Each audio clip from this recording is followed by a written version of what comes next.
Yes, good morning to all of you. Yesterday we discussed that microorganism causes disease in human beings, plants, that organisms that cause disease in human beings and plants are known as pathogens. Today we will continue this topic and do that these microorganism also causes disease in plants.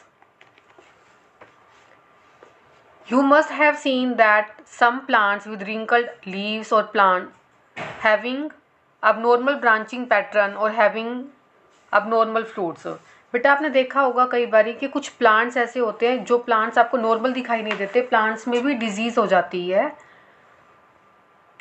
And sometime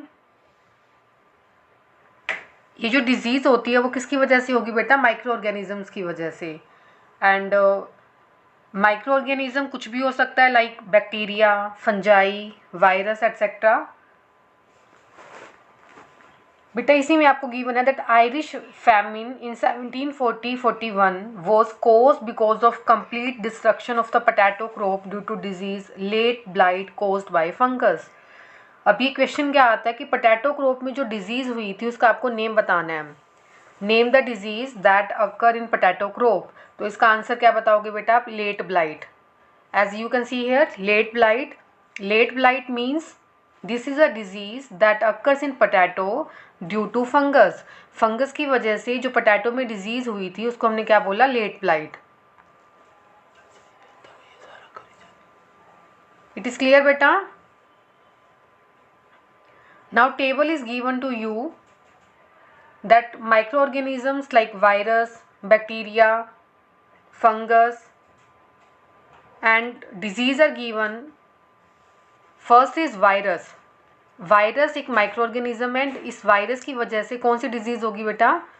this is known as तंबाकू mosaic virus.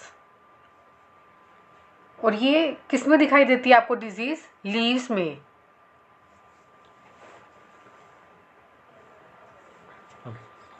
Yes बेटा, virus में क्या बताया आपको मैंने? आपने देखा होगा लीव्स पे कुछ पैचेस आ जाते हैं some time. This patches are due to microorganisms. Next is bacteria.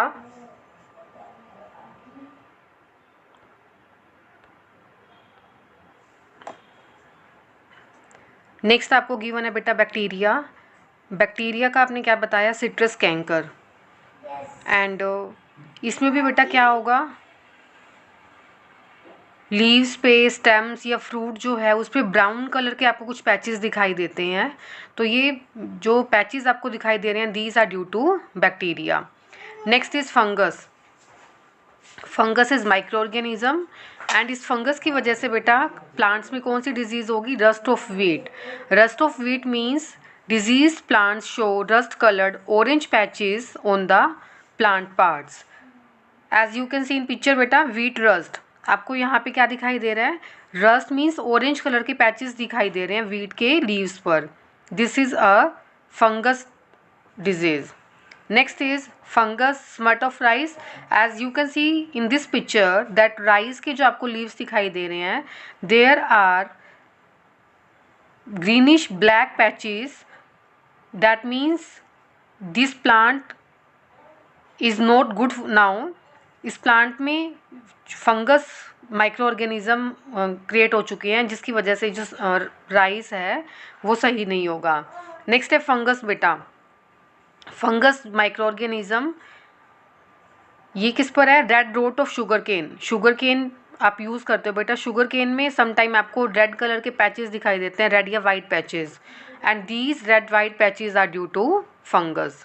So this table is very important. For example अगर आपसे पूछा जाए दैट स्मट ऑफ राइस है तो आप क्या बताओगे? This is a fungus.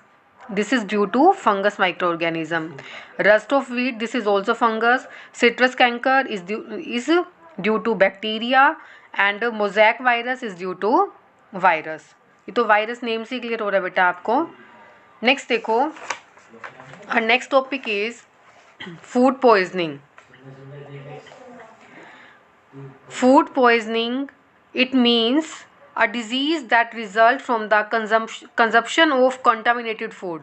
बेटा sometime जब आप कंटामिनेटेड फूड यूज़ करोगे, दैट मीन्स जो फूड ख़राब हो चुका है, स्पॉइल हो चुका है, तो स्पॉइल फूड को ईट करने से आपको डिजीज़ होगी, that is known as food poisoning. And what are symptom of food poisoning? Food poisoning आपको पता कैसे चलेगा? Vomiting, nausea, pain in abdominal region, that means stomach pain होगा, डायरिया एंड डिहाइड्रेशन, वाटर की आपकी कमी हो जाती है आपकी बॉडी के अंदर, diarrhoea means loose motion start हो जाएंगे, that means this is due to food poisoning. It is clear to you बेटा? What is food poisoning? Food poisoning means the disease that occurs by eating contaminated food. Contaminated food खाने से जो आपको disease हुई, that is known as food poisoning. और इसके symptom क्या बताए? Vomiting, nausea and pain in stomach, diarrhea and dehydration. What is the meaning of dehydration? Loss of water. It also cause weakness and fatigue, damage to the nervous system, and you can feel tired due to food poisoning. These symptoms arises due to presence of bacteria or other microbes in food. Why food poisoning occurs? Due to presence of microorganisms like bacteria. They may also due to ingestion of toxins contained in food. Some bacteria, example of some bacteria are given to you like Clostridium, Staphylococci and fungi like Aspergillus. These cause food poisoning. आपको कुछ microorganisms के name given है बेटा, like bacteria and fungus. These bacteria and fungi are responsible for food poisoning. अगर आपसे food poisoning में कुछ bacterias के नेम पूछे जाते हैं, then you will write clostridium and staphylococci. And fungi के क्या बताओगे बेटा? Aspergillus cause food poisoning. And बेटा जब समटाइम आप अपने फूड को रेफ्रिजरेट नहीं करते, दैट मीन्स फ्रीज में नहीं रखते हो काफ़ी लंबे टाइम के लिए. For example in summers, as you know that in summers growth of micro organisms are very fast. So summers में अगर आप अपने फूड को किचन स्लैब पे ऐसे ही रखोगे काफ़ी टाइम के लिए, तो आपका फूड जो है वो जल्दी से ख़राब हो जाएगा. And a lot of micro organisms get enter in this and this food is not safe for us and it causes a food poisoning. Next is, person who handle or prepare food should wash their hands to prevent contamination of food.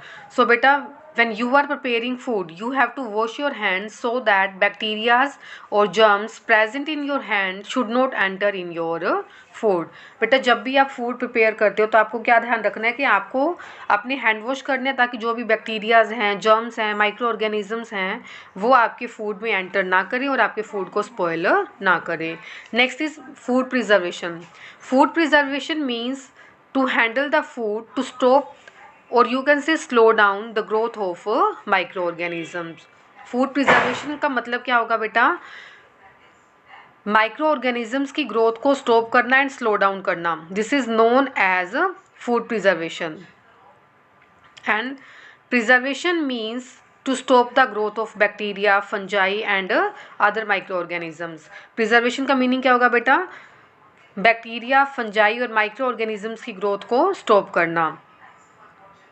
as well as retarding the oxidation of fats which cause rancidity. This is also very important word. What is the rancidity? It means retarding the oxidation of fats. It means having disagreeable odor और taste due to decomposition of oil और fats. बेटा कई बार आप packets लेकर के आते हो, packets में आप देखते हो कि उसमें से कुछ आपको ऑयल की अलग से स्मेल आनी स्टार्ट हो जाती है. This is known as rancidity. It is clear to you?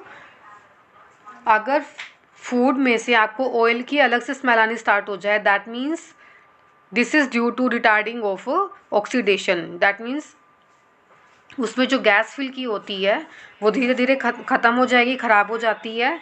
Some preservation methods require the food to be sealed after treatment to prevent recontamination with microbes.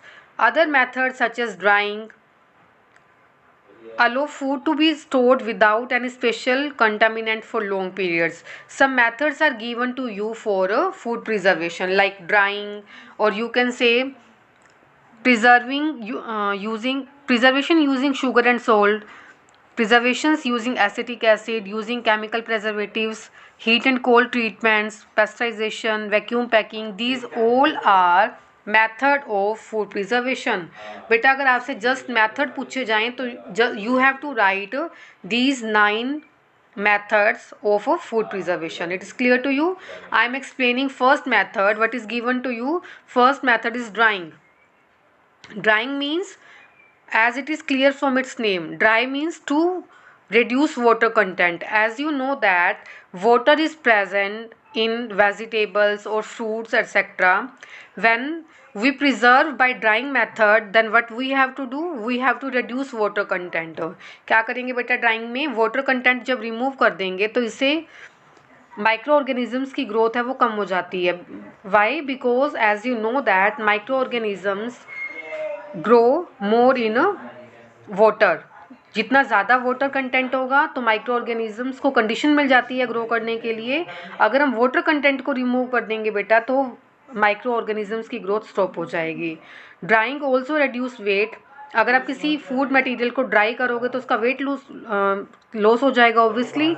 जब किसी फ्रूट में वेजिटेबल में से वाटर कंटेंट को जब आप रिमूव करोगे तो उसका वेट कम हो जाएगा.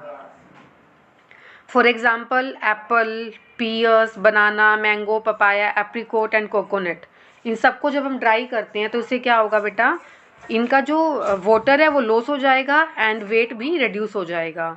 Drying is the normal means of preservation for cereals. Grains की भी हम करते हैं बेटा इसी तरह से preservation.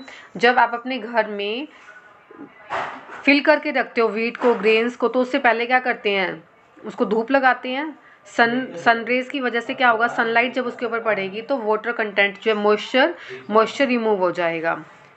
So it is clear to you बेटा.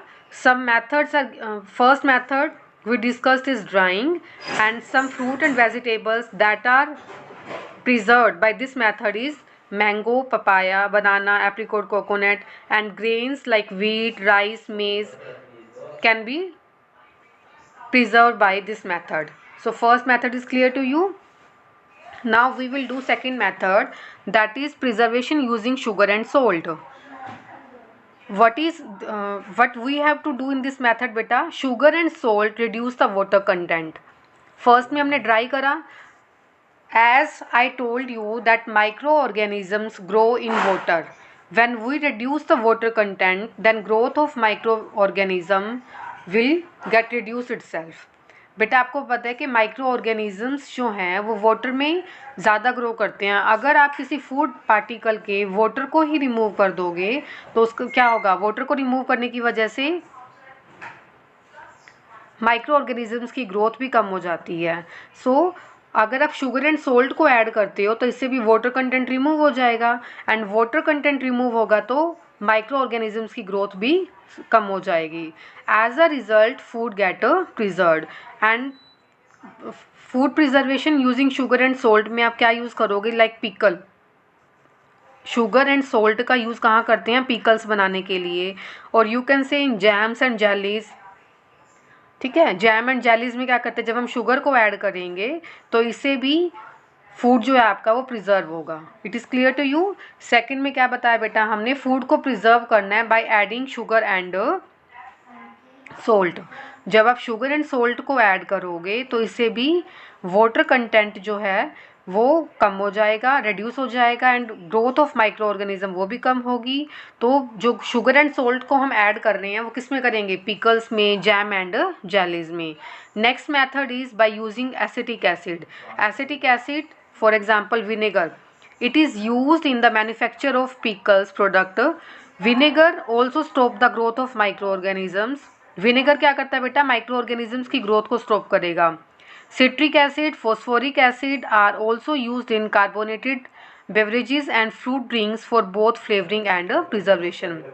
Generally आप जितने भी आप ड्रिंक लेते हो, लाइक फ्रूटी एप्पी जूस जो आप लेते हो बेटा, उन सब में क्या ऐड किया जाता है, citric acid and phosphoric acid. ये citric acid and phosphoric acid क्या करता है, आपके फूड को फ्लेवर भी देगा एंड प्रिजर्व भी करेगा। प्रिजर्व मीन्स उसको सेफ रखेगा, किससे, माइक्रो ऑर्गेनिज्म से। फ्लेवर्स, जैसे आप मैंगो फ्लेवर लेते हो, एप्पल फ्लेवर लेते हो, तो डिफरेंट डिफरेंट फ्लेवर्स भी दिए जाते हैं by using acetic acid like citric acid and phosphoric acid. It is clear to you beta? So this method is used to preservation using acetic acid. Acetic acid का use करके भी हम food को preserve कर सकते हैं, जैसे citric acid है, फोस्फोरिक एसिड है। This gives flavour and also preserve the food item. Next method is preservation using chemical preservatives. Chemicals, preservatives like sodium benzoate and potassium metabisulfite. This question is also very important. Third point में हमने कौन से acid बताए बेटा, citric acid and phosphoric acid. These are use for flavouring as well as preservation. Now chemicals preservatives are sodium benzoate and potassium metabisulfite. These are used to preserve jams, jellies and pickles and stop the growth of microorganisms. It is clear beta? Chemical preservative में क्या बताया, जैसे jams है, jellies है, pickle है, वो काफ़ी लंबे टाइम तक प्रिजर्व रहते हैं, सेफ रहते हैं, मतलब माइक्रो ऑर्गेनिजम्स की ग्रोथ उन पर नहीं हो पाती है। Why? Because we are using some chemicals like sodium benzoate and potassium metabisulphite and these chemicals stop the growth of micro organism. Next method is heat and cold treatment. बेटा जितने भी हम मेथड बता रहे हैं, these methods are use to preserve the food item. Different food item को preserve करने के लिए डिफरेंट डिफरेंट मेथड्स हम बता रहे हैं। Next is heat and cold treatment. Some food items like milk are usually boiled before their use और storage. Boiling kills many micro organisms. बेटा heat and cold treatment means आप क्या करते हो, मिल्क को स्टोर करने से पहले उसको बॉईल करते हैं ना, तो बॉइलिंग क्या करती है, इट किल्स माइक्रो ऑर्गेनिज्म। तो हीट एंड कोल्ड ट्रीटमेंट जो है वो किस फूड आर्टिकल के लिए हम यूज़ कर रहे हैं, for milk. Several food stuffs are also stored in the refrigerator. The low temperature inhibit the growth of micro organism. कुछ फूड आइटम्स को बेटा हम क्या करते हैं, फ्रिज में रखते हैं माइक्रो ऑर्गेनिजम्स की ग्रोथ को स्टॉप करने के लिए। Next method is pasteurisation. Pasteurisation is also used for milk. Milk को प्रिजर्व करने के लिए मिल्क को पेस्चराइज किया जाता है। कितने टेम्परेचर पे, आपको पता है दैट मिल्क जो है वो 100 डिग्री सेल्सियस पर बॉयल होगा एंड 100 डिग्री सेल्सियस पर मिल्क में जितने भी बैक्टीरियाज हैं, माइक्रो ऑर्गेनिजम्स हैं, वो डिस्ट्रॉय हो जाएंगे and microorganisms reduce in their number. Hence pasteurized milk needs to be stored under refrigerations to keep bacterial growth in check. आप फूड मिल्क जब अपने घर पे लेके आते हो बेटा, तो मिल्क को बॉईल करते हो। बॉईल करने से क्या होगा, मिल्क वो 100 डिग्री सेल्सियस पर बॉईल होगा एंड बॉईल करने पर जितने भी माइक्रो ऑर्गेनिजम्स है वो माइक्रो ऑर्गेनिजम्स स्टॉप हो जाएंगे उनकी ग्रोथ एंड मिल्क जो है वो सेफ रहेगा। आफ्टर दैट उसके बाद आप क्या करते हो बेटा, मिल्क को बॉईल करने के बाद कूल डाउन करते हो एंड कूल डाउन करने के बाद उसको फ्रिज में स्टोर कर देते हो। बेटा आपको 2 टेम्परेचर्स गिवन है, first is 100 degree Celsius and 212 degree Fahrenheit.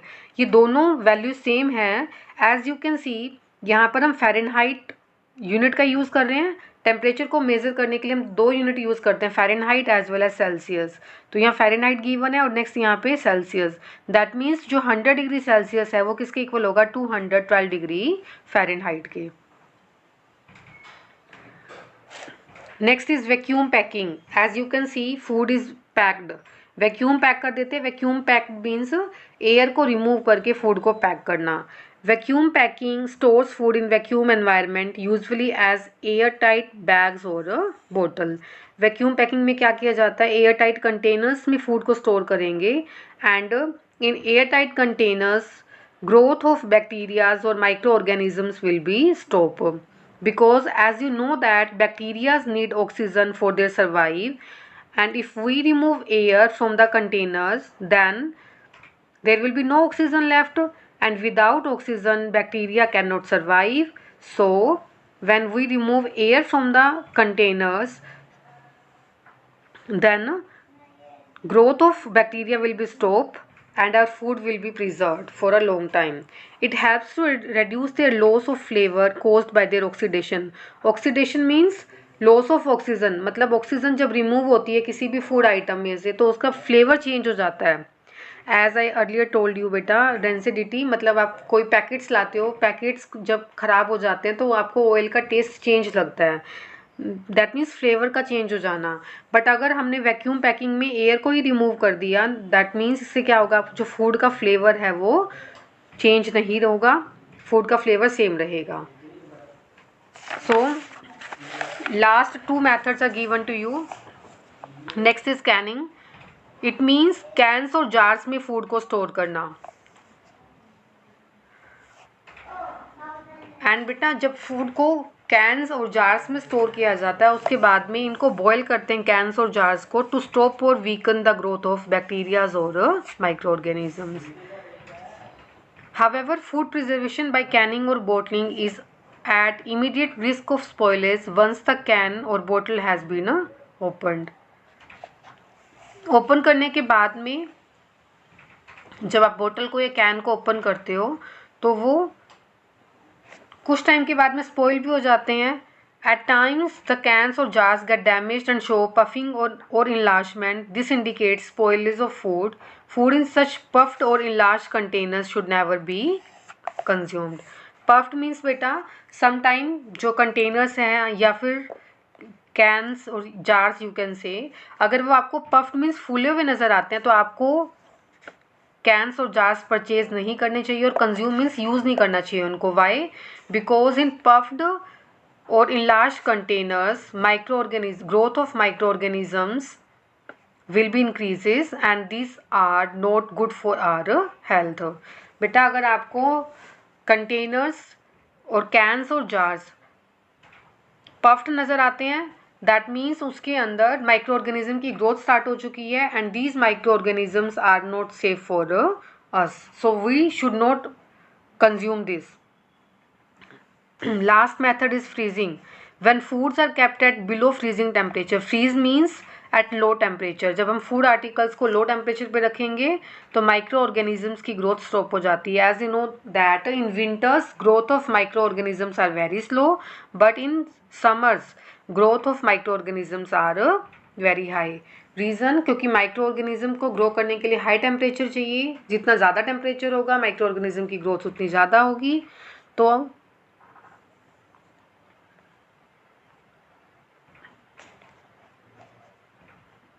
Freeze करने से क्या होगा बेटा, माइक्रो ऑर्गेनिज्म की ग्रोथ कम हो जाती है. रीज़न क्योंकि टेम्परेचर लो होने की वजह से माइक्रो ऑर्गेनिज्म ग्रो नहीं करेंगे और हमारा जो फूड है वो काफ़ी लंबे टाइम तक सेफ रहेगा. So these were the methods which I told you that food preservation like drying, preservation using sugar and salt, acetic acid, chemicals, cold and hot heat treatment, pasteurization, vacuum packing, canning and freezing. These methods are very important and you have to learn all these methods. So today your work is beta, you have to learn table on page number 27 and next food preservation method, definition of food preservation and what is food poisoning.